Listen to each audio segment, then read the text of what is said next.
Hello class. तो आज का जो हमारा टॉपिक है ये सॉलिड स्टेट का एक बहुत ही इंपॉर्टेंट टॉपिक होता है जिसको हम लोग बोलते हैं इम्परफेक्शंस इन सॉलिड। और मैंने देखा भी था कि जब हम लोग ये लेक्चर कर रहे थे तो काफ़ी सारे बच्चों ने मुझसे कहा था कि सर एक इम्परफेक्शन पे एक बार थोड़ा सा और एक लेक्चर बनाइएगा, क्योंकि अ, होता क्या है कि इम्परफेक्शन जब हम लोग पढ़ते हैं तो हम कई बार क्या होता है कि उसके जो डिफरेंट स्ट्रक्चर हैं, जो डिफरेंट डायग्रामेटिक डिफरेंस हैं, उसको अप्रोच नहीं कर पाते, उसमें डिफरेंशिएट नहीं कर पाते। हम कई बार नहीं समझ पाते कि जो स्टोइकोमेट्रिक जो डिफेक्ट है और जो नॉन स्टोइकोमेट्रिक डिफेक्ट है और जो इम्प्यूरिटीज डिफेक्ट है उसके डायग्राम्स में क्या डिफरेंस है और उन्हें कैसे एक्सप्लेन करें, कैसे समझें, देख करके कैसे समझें कि ये डिफेक्ट्स क्या क्या होंगे। तो आज के लेक्चर में मैं पहले स्टोइकोमेट्रिक डिफेक्ट के बारे में एक्सप्लेन करूंगा और उसके बाद नेक्स्ट वाले लेक्चर में नॉन स्टोइकोमेट्रिक और इम्प्यूरिटीज डिफेक्ट के बारे में हम डिस्कस करेंगे। ठीक है, मैं आपको पहले बता दूं कि सॉलिड का जो इम्परफेक्शन है या डिसऑर्डरनेस जो है ये एक्चुअली इसलिए राइज हो जाता है क्योंकि कई बार जो सॉलिड है, जब लिक्विड या गैसियस पार्टिकल सॉलिडिफाई होते हैं तो किसी एटमॉस्फेयर में जहां सॉलिडिफाई हो रहे हैं वहां पर जो दूसरे पार्टिकल्स अवेलेबल हैं या टेम्परेचर में या प्रेशर में चेंज होने की वजह से पार्टिकल्स अपने पर्टिकुलर जो पोजीशन पे ऑक्युपाई होने वाले थे उससे डिस्टर्ब होकर के कहीं और ऑक्युपाई कर लेते हैं, या तो वो पार्टिकल उस प्लेस को ऑक्युपाई ना करके साइट को ही छोड़ करके बाहर आ जाते हैं। ये disturbance high enthalpy, high kinetic energy, high thermal energy या हाई प्रेशर की वजह से ही एराइज करता है। उसके अलावा भी अगर किसी सॉलिड को आर्टिफिशियली हम उसमें क्या नाम है इम्परफेक्शन या डिसऑर्डरनेस इंजेक्ट करें तो उसके लिए हम लोग किसी पर्टिकुलर सॉलिड को किसी दूसरे एटमॉस्फेयर में हीट करते हैं। हम किसी दूसरे गैसियस पार्टिकल या सॉलिड पार्टिकल के प्रेजेंस में उसको हीट करते हैं, जिसकी वजह से भी डिसऑर्डरनेस जो है वो आता है, अराइज करता है। ये सारे रीजन हो सकते हैं हमेशा ही जब भी हम इम्परफेक्शन पढ़ते हैं। तो अब मैं आपको रिपीट करूं, बता दूं कि जो इम्परफेक्शन है सॉलिड में, जनरली हम बात किसकी कर रहे हैं, एक्चुअली क्रिस्टलाइन सॉलिड की बात कर रहे हैं।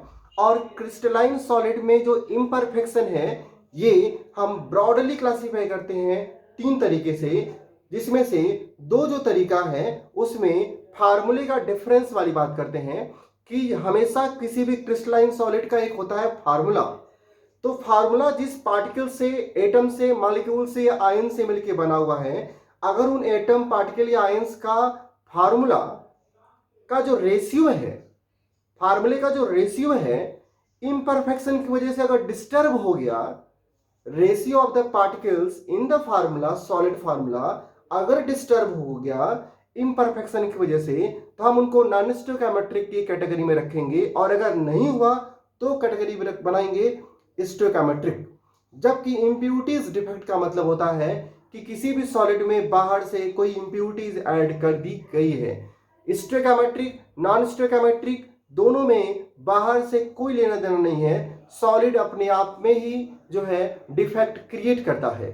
ठीक है, अब उसमें से पहली जो कैटेगरी है जिसमें जो एटम्स, आयन या मॉलिक्यूल का जो फार्मूले का रेशियो है सॉलिड का वो डिस्टर्ब नहीं होगा, और इसलिए हम इनको बोलेंगे स्टोइकोमेट्रिक डिफेक्ट।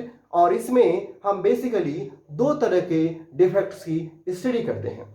एक का नाम होता है वैकेंसी डिफेक्ट और दूसरा का इंटरेस्टियल डिफेक्ट के नाम से जानते हैं हम उसको।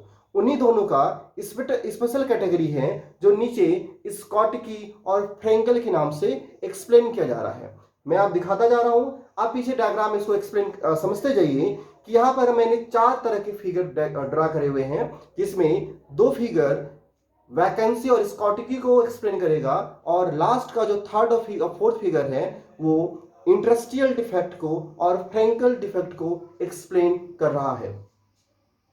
होता क्या है, कई बार क्या होता है कि हमारे पास जो सॉलिड है उसमें जो पार्टिकल्स अपने आप को अरेंज कर रहे हैं लैटिस साइट पर, ध्यान रखिएगा पार्टिकल्स दो जगह ऑक्युपाई करते हैं जनरली। ठीक है, एक होता है सॉलिड का जो लैटिस पॉइंट है, लैटिस साइट है, जहां पे जैसे कि face centred, corner, body centred, edge centred, ये जो सारे प्लेसेस हैं यहाँ पे जब पार्टिकल ऑक्यूपाई करते हैं तो हम उनको बोलते हैं लैटिस पॉइंट साइट।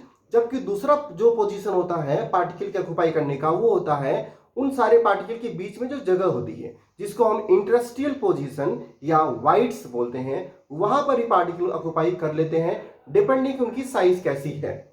अगर किसी सॉलिड का स्पेशली नॉन आयनिक सॉलिड, क्या मैंने बोला, नॉन आयनिक सॉलिड में जो पार्टिकल है उनका कोऑर्डिनेशन नंबर हाई है, और पार्टिकल एक से ज्यादा तरह के पार्टिकल्स हैं और उनका कोऑर्डिनेशन नंबर क्या है, हाई है, और पार्टिकल के साइज का रेशियो ऑलमोस्ट सिमिलर है, उस कंडीशन में वैकेंसी डिफेक्ट क्रिएट होता है। फिगर नंबर 1 पे देखिएगा, ठीक है, वैकेंसी डिफेक्ट क्रिएट होता है। इस कंडीशन में पार्टिकल्स अपने लैटिस साइट को छोड़ करके बाहर निकल जाता है और लैटिस साइट की जगह पर होल्स जनरेट हो जाते हैं, जो कि आप देख रहे हैं यहां पर। ये पॉइंट, दोनों जो पॉइंट है ये एक्चुअली क्या है, ये लैटिस पॉइंट के होल्स हैं जो जनरेट हुए हैं क्योंकि जो पार्टिकल हैं वो लैटिस साइट को लीव कर गए हैं due to the any other reason. और ये कब होता है, जब कोऑर्डिनेशन नंबर ऑलमोस्ट ज्यादा होता हो और साइज सिमिलर होती हो, ठीक है। यहां पर होल्स जनरेट होते हैं, ठीक है, हम इनको बोलते हैं लैटिस होल्स, जिसकी वजह से सॉलिड की जो डेंसिटी है वो डिक्रीज कर जाती है। सॉलिड की डेंसिटी डिक्रीज कर जाती है, सॉलिड के जो पार्टिकल वो कोलैप्स होने की वजह से उनकी स्टेबिलिटी भी डिक्रीज कर जाती है, ठीक है। और अगर हम दूसरे फैक्टर को, जिसको हम बोलते हैं इलेक्ट्रॉनिक फैक्टर पे को ध्यान रखें, तो हमेशा हम लोग कहेंगे कि जो इलेक्ट्रॉनिक कंडक्टिविटी है, जो डाइलेक्ट्रिक जो चार्ज का कांस्टेंट है, ये सारी जो चीजें हैं ये डिस्टर्ब हो जाती हैं। अब आते हैं उसी वैकेंसी डिफेक्ट का जो स्पेशल केस है, जिसको हम लोग बोलते हैं कि अगर आयनिक सॉलिड होता और उसमें से आयनिक सॉलिड में से कैटायन या एनायन अपना प्लेस लीव करते इक्वल रेशियो में, ध्यान रखिएगा डिफेक्ट हो स्टोइकोमेट्रिक है, रेशियो डिस्टर्ब नहीं होना चाहिए, इक्वल रेशियो में कैटायन और एनायन जो है अपने लैटिस साइट को लीव कर जाते हैं और वहां पे होल्स जनरेट हो जाता है, जिसको हम लोग बोलते हैं कैटायनिक होल्स और एनायनिक होल्स बोलते हैं, ठीक है। ये जनरली कब होता है, आयनिक सॉलिड में, जहां पर कोऑर्डिनेशन नंबर होती है ज्यादा, आयंस कैटायन और एनायन का साइज होता है ऑलमोस्ट सिमिलर, खास करके एल्कलीज के जो हैलाइड्स हैं, एल्कली मेटल के जो हैलाइड लाइक NaCl, जो LiCl, KCl, CaCl और एक्सेप्शनली AgBr सिल्वर ब्रोमाइड भी है, जो इस तरह के एग्जाम्पल में आते हैं जहां पे कैटायनिक और एनायनिक होल्स दोनों ही जनरेट होते हैं, ठीक है। ये हुआ डिफरेंस दोनों के बीच में।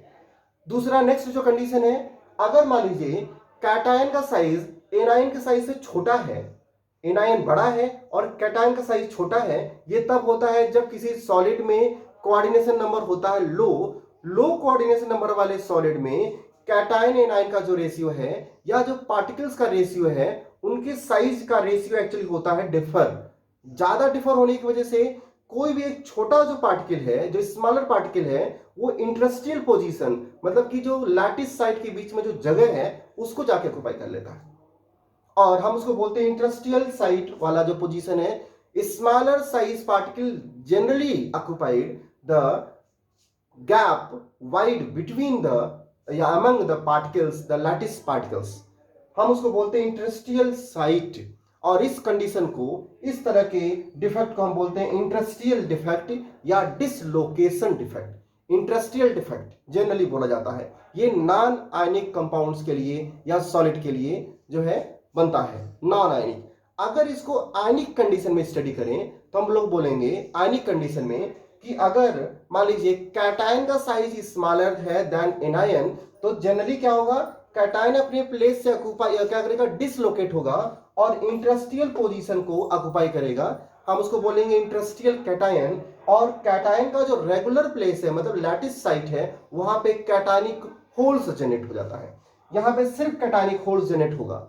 चूंकि कैटायन लैटिस को लीव नहीं कर रहा, छोड़ के नहीं जा रहा, तो डेंसिटी तो डिस्टर्ब नहीं होगी, लेकिन कैटायन के मूवमेंट की वजह से इलेक्ट्रिकल प्रॉपर्टीज हमेशा डिस्टर्ब हो जाएगी, जैसे कि डाइलेक्ट्रिक प्रॉपर्टीज और कंडक्टिविटी दोनों ही डिस्टर्ब होगी, जबकि डेंसिटी पे कोई इफेक्ट नहीं पड़ेगा। और ये कहलाएगा डिसलोकेशन डिफेक्ट या फ्रेंकेल डिफेक्ट के नाम से इसको हम लोग जानते हैं। ये हम लोग किसमें पढ़ते हैं, जब कैटायन का साइज छोटा होता हो एनायन के साइज से। इस कंडीशन में इस डिफेक्ट की स्टडी की जाती है। तो ये दो तरह के डिफेक्ट हैं स्टीरियोकेमेट्रिक डिफेक्ट में, जहां पे हम लोग पढ़ रहे हैं कि वैकेंसी कैसे क्रिएट हुई, जहां पे हम पढ़ रहे हैं कि डिसलोकेशन कैसे हुआ। कोऑर्डिनेशन नंबर जनरली जो डी ब्लॉक के मेटल्स हैं, सिल्वर के ब्रोमाइड हैं या सिल्वर के जो हैलाइड्स हैं, वो इस तरह के डिफेक्ट शो करते हैं, जहां पर सिल्वर मतलब कैटायन जो है वो स्मॉलर साइज में होता है कंपैरेटिवली के एनायन के। हैलाइड जो हैलोजेंस है जनरली वो बड़े होते हैं। ऐसे में डिसलोकेशन की पॉसिबिलिटीज होती हैं। कैटायन इंटरस्टियल होल्स को ऑक्युपाई करता है और उसके लोकेशन की डिसलोकेशन की वजह से कंडक्टिविटी बढ़ भी जाती है, डाइलेक्ट्रिक कांस्टेंट भी बढ़ जाता है। डेंसिटी लेकिन डिस्टर्ब नहीं होती, हाँ स्टेबिलिटी लेकिन डिस्टर्ब होती है, क्योंकि कैटायनिक होल्स जो है वो दूसरे अपने नेबरिंग पार्टिकल को कोलैप्स होने से बचा नहीं पाता है। ये रहे आपके 4 तरह के अलग अलग diagrammatic explanation of stoichiometric defect. इस लेक्चर में हम इतने ही सीखेंगे। अगले लेक्चर में मैं आपको सिखाऊंगा कि नॉन स्टोइकोमेट्रिक डिफेक्ट कैसे जनरेट हुआ। ठीक है, तो आप तब तक इसको पूरे को सही से देखिए, समझने की कोशिश करिए और पढ़ते रहिए। Thank you.